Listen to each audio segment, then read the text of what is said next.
Speaking of Patrick Agyemang, you make my job so easy. We're going to talk about him now making his way Reading your mind, yeah? to the championship. He will officially leave Charlotte FC, joining Derby County now. It was announced this Tuesday. So when we talk about the moves, we just saw him in the Gold Cup as well. He was consistent when it came to the appearances here, Shaq, but consistency at the U.S. men's national team a little bit different. 17 goals in 59 regular season matches for Charlotte.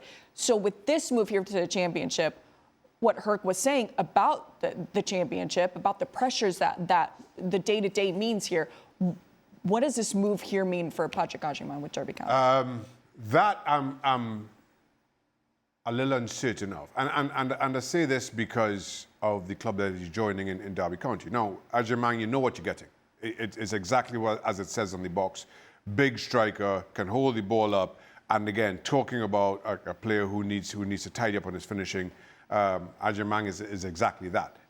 For all he does, I don't think he's clinical enough in and around the box. But gets this opportunity, and I think his numbers at Charlotte kind of stand that up. His performances for the US men's national team stand that up. Now gets this opportunity at Derby. And we had this discussion about the level of the championship a couple of weeks ago. Remember, Mao was sitting in the seat that you're in, Christina. And I said in the championship, you have 5 or 6 very good footballing teams.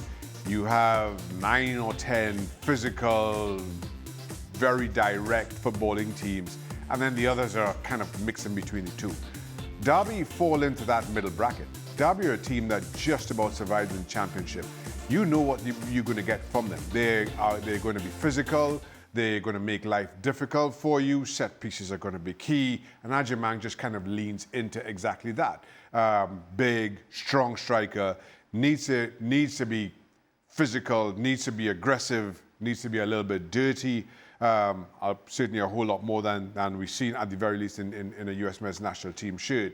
And again, I think needs to tidy up on his finishing. But certainly in terms of personality, in terms of who he is as a player, and what I expect out of Derby in terms of stylistically, it's a good match. But he needs to get the numbers, at least to see Derby stay clear of any relegation issues as they had last season. I think it's a great move going to the championship for a player like Patrick Agyemang. He's very true to who he is, and you see the trajectory. It makes sense. This is a guy that's defied the odds. You know, D3 soccer player, made his way, to Major League Soccer, breaks out in the first couple of years, gets an opportunity with the U.S. men's national team, albeit whatever type of competition it was, starts scoring goals for them.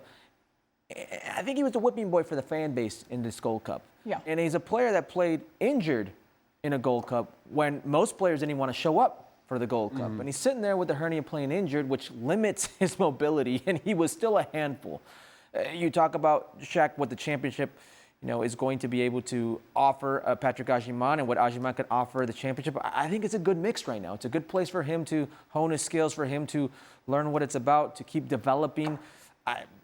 Dean Smith, the coach at Charlotte, he said he wasn't keen on losing Patrick Agyemang, certainly because he's one of his players that he needs.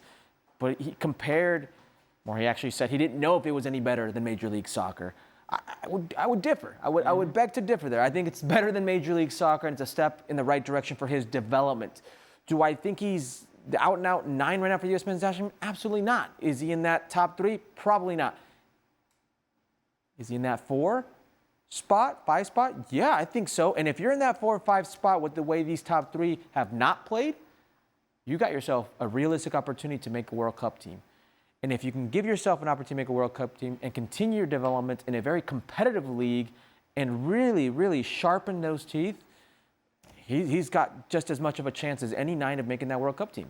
Yeah, absolutely. And it seems like it's such a big opportunity, and it's much different when Poch is looking at that roster. Like you said, would it be number 4, number 5? He's certainly taking the steps to do so, and not, with all due respect, staying in the place that he's just so comfortable in now after 3 years in Charlotte. We just saw recently that Marcel Ruiz with Toluca didn't want to make the move to the championship. So this is what's going to raise these, a beige flag, a green flag? What is the positive? What are the kids saying these days? Not a red flag, but it's like the positive flag too. Green flag? I'm not sure what a beige flag stands for. I'll be really honest with you. I'll tell you. I'll tell you later. Carry on. All right. I'll defer. Listen, to your point, I think I'm in total agreement. I think it's a step up. It is. And he has to adjust very quickly, especially if we are talking about 2026 and being part of Pochettino's plans. And the one thing, while I may be critical of certain aspects of Agyemang's game, the one thing he offers is something different from anybody else in that the roster. skill set. Yeah. So we are talking about a long tournament where there'll be a lot asked of every single team, both in terms of personnel and in terms of style. And Agyemang gives you something different from anybody else. So at the very least, he is an asset to Pochettino if he so needs. How big an asset, again, for me, depends on how quickly he can learn the ropes at Derby in the championship. This is a great move, I think, for Agyemang, everything that you were saying. And we've seen some of the U.S. men's national team games together in this Gold Cup that we saw, Herc. For me, it's the having your back to the goal and turning around a little quicker, making those decisions quicker, that if you're that pressured in a game that's faster, the championship versus what we see in MLS and that defending, that's only going to make him better. So I'm excited to see how he's going to progress. We're going to talk about here in a few minutes which transfers best for who leading up to that World Cup.